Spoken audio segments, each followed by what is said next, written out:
The last text, it was nearly midnight when Emma sat down on her couch, the glow of her phone screen lighting up her tired face. She'd just finished a long day of work, and the quiet of her apartment felt like the calm before a storm. There was no one around, just her, the flickering TV in the background, and the dull hum of the city outside her window. She was alone, poor, or so she thought. Her phone buzzed suddenly, and she glanced at it without much thought. A message had just come through from her own phone number. "I'm outside." Her heart skipped a beat. She had never been one to jump at shadows, but this was strange. She had been sitting here alone, hadn't heard any footsteps, or seen anything out of place. It's probably just a prank, she reasoned.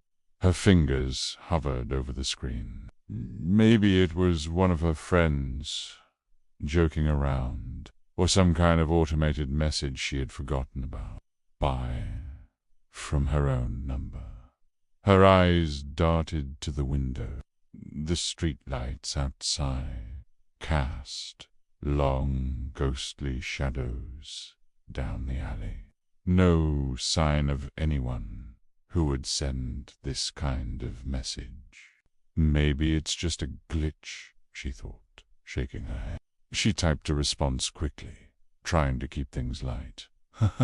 Very funny. Who is this? For a moment, there was nothing but silence. She stared at her phone, waiting for a reply, but nothing came. Her fingers itched to delete the text, but there was something unsettling about it, almost like a curiosity she couldn't shake. Minutes passed. The house was unnervingly quiet. The only noise, the low hum of the fridge, and the occasional shuffle of her own breath. She couldn't ignore the strange sensation growing in her chest, a growing dread she couldn't place. Then her phone buzzed again. A second message. "I'm right outside your door." Her stomach twisted. She quickly jumped to her feet and rushed to the window, peering out into the dark. No one was there. Her pulse quickened. This has to be some kind of sick joke, she told herself. But why was she feeling so unsettled? She took a step back and headed to the door. Her hand hovered over the lock. Something was off, but it was late, and it was probably just some kids playing a prank. But before she could make up her mind, her phone buzzed again. I see you." Her heart nearly stopped. This isn't funny anymore. She glanced around, scanning her apartment. The room felt claustrophobic, and the silence was overwhelming. She was about to call the police when she heard it softly at first, barely audible. A knock at the door. Knock, knock. Her breath caught in her throat. The knocking was faint, rhythmic, like the sound of fingers tapping against wood. It grew louder, more insistent. Emma's mind raced. She hadn't heard anyone approach, hadn't seen anyone through the peephole. She hadn't heard footsteps. But there it was, someone was standing on the other side of the door. The knocking continued. Knock, knock, knock. Louder, faster. Now. "Don, open it." "Don't open it," she thought. But her curiosity was too powerful, too overwhelming. Her trembling hand reached for the doorknob. She called, her voice shaky. No answer. Just the knocking. Knock, knock. Without thinking, she flung the door open. But there was no one there. Nothing. Just the empty hallway of her apartment complex. The dull hum of distant voices echoing from the other rooms. Prayer. Her breath came out in a shaky laugh. Nerves frayed. It was all just in my head, she told herself. She started to close the door, but then something caught her eye.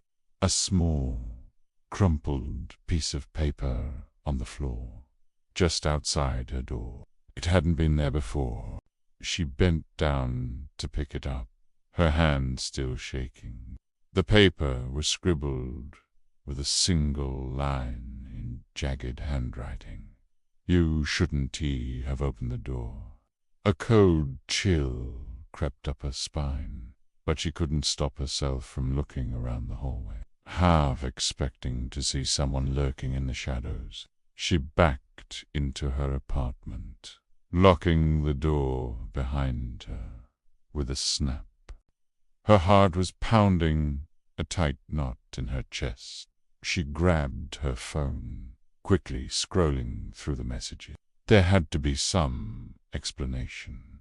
A joke, a prank, something. But then her blood ran cold. The last message had changed. The message now read, I'm inside. A cold gust of air brushed her face, and she spun around to see her front door creak open, just slightly, though she was sure she'd locked it moments ago. Suddenly, the sound of breathing filled the room. Low, labored, like someone was standing right behind her.